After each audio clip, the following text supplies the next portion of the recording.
এবং নির্বাচনকালীন সময় আমরা প্রধান নির্বাচন কমিশনের অধীনে চাকরি করব। আমাদের যারা মাঠ প্রশাসন আছে আমার বিশ্বাস তারা অত্যন্ত নিরপেক্ষভাবে এই দায়িত্ব পালন করবে এবং সেটা নিশ্চিত করার দায়িত্ব আমার, এই দায়িত্ব আমি নিলাম। আমরা যারা প্রশাসনের কর্মকর্তা আমরা যদি সুযোগ পাই আমরা কিন্তু অত্যন্ত নিরপেক্ষভাবে একটা নির্বাচন উপহার দিতে পারি। এই দায়িত্ব আপনাদের সবার। আপনারা যদি আমাদের সাথে থাকেন আমি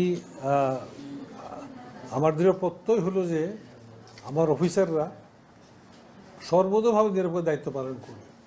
আমাদের অফিসাররা দায়িত্ব পালন করবে, হয়তো সশস্ত্র বাহিনী বা মিডিয়ার তারাও হয়তো আমাদের সাথে দায়িত্ব পালন করবে।